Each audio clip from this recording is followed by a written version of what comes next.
It is the middle of June 1528, and London is warm. You are 26 years old and strong, and you have not been ill in years. You are standing in your own doorway with bread in your hand, watching the street wake up. Then, between one bite and the next, you go cold. Not a draft from the door. Cold from somewhere inside you. It starts in your shoulders. A deep ache, the kind you get from carrying something heavy, except you have not carried anything. Your head begins to hurt behind the eyes. Your legs feel borrowed. You put the bread down on the table, and you sit, because standing has stopped being easy, and you are frightened. You are frightened because everyone in the city knows this arrangement of symptoms. The thing has no settled name in English. People call it the sweat. A physician who studied it closely, John Keyes, would later write that it began with cold shivers, giddiness, headache and pain in the neck and the shoulders and the limbs. Yours arrived in that order, in about that much time. The sweat had first appeared in England in the late summer of 1485, within weeks of Henry Tudor taking the throne. That first London outbreak killed 2 Lord Mayors, 6 aldermen and 3 sheriffs. A chronicler writing later called it a new kind of sickness, so sore, so painful and so sharp that the like was never heard of before. Then it came back, in 1508 and in 1517, and now in 1528. It had a nickname, Stopgallant. It earned that because it did not take the people that sickness usually took. It largely passed over the very old and the very young, and went for men in their 20s and 30s, the healthy ones, the ones with money and good food and clean beds. The French ambassador in London that June was Jean d'Aubillay, and he caught it himself. 4 days into the outbreak, he wrote home that roughly 2,000 people in the city had it. By the 30th of June, he put the number of people attacked above 45,000, with fewer than 2,000 dead. His letters are the closest thing anyone has to a daily count, so you know the schedule. That is the particular cruelty of this disease. It does not leave you wondering for a week. Within an hour or two, the cold will stop and the heat will start, and by tonight you will either be sweating and alive or you will be dead, and the whole business will have taken less than 1 day. Your household puts you to bed, not undressed, fully clothed, under one light covering, because the advice everyone follows is to keep the heat in and let the sweat come out. Keyes called the sweating a fight and a labor of nature against the infection. So nobody in this room will try to cool you down. They will do the opposite, deliberately, for hours. The room is shut.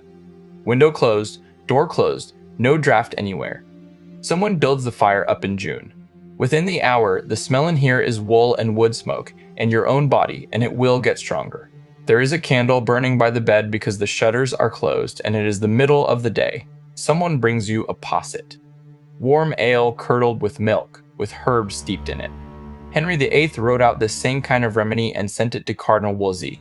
A posset ale with certain herbs clarified in it. Small suppers, little wine, and above all, keep out of any air where the infection is. That was the best medical advice in England.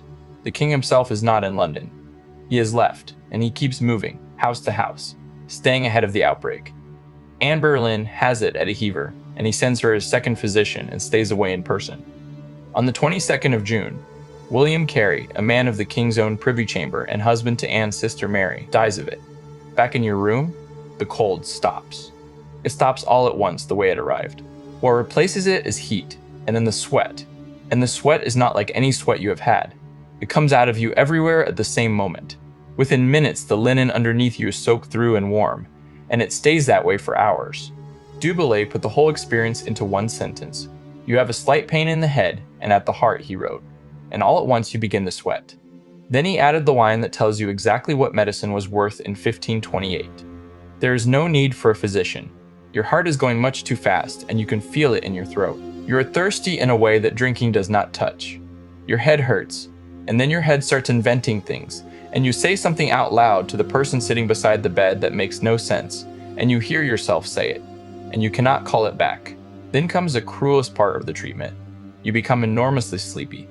Keyes described a marvelous heaviness coming over the sick just before the end. And everyone in this room believes that if you sleep now, you die. So they keep you awake. They talk at you. They lift your head. Whatever it takes for as long as it takes. Outside, the same thing is happening in hundreds of houses at once. D'Aubillay, writing about one house where he had stayed, said 18 people died there in 4 hours. A phrase from these years, written down at the time, was that a man could be merry at dinner and dead at supper. That was not a figure of speech. Nobody in this room is counting the hours out of superstition. There is a real line, and everyone knows roughly where it sits. If you are still here around 14 hours in, your chances change. If you reach 24, you are almost certainly going to live. Not a slow recovery over weeks. The disease simply lets go of you. So the candle burns down, and somebody keeps talking to you, and at some point deep in the night, the sweat begins to ease and your heart slows and you sleep, and they let you. In the morning, you are weak and hollow and completely alive, or you are not, and the house has gone quiet, and it is still not yet supper the following day.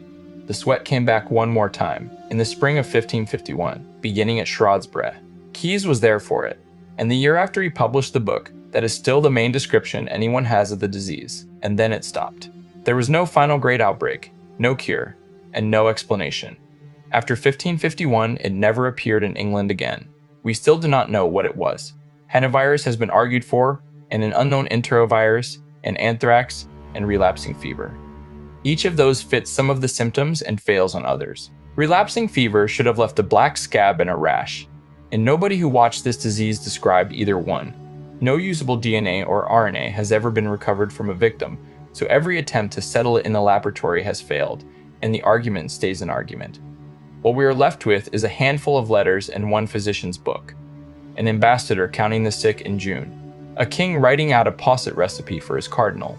It is a strange thing to be frightened of a disease that has not existed for 500 years, and stranger still that it left without ever being named. If you had woken up cold on a warm morning in 1528, would you have wanted to know the schedule, or would you rather not have known?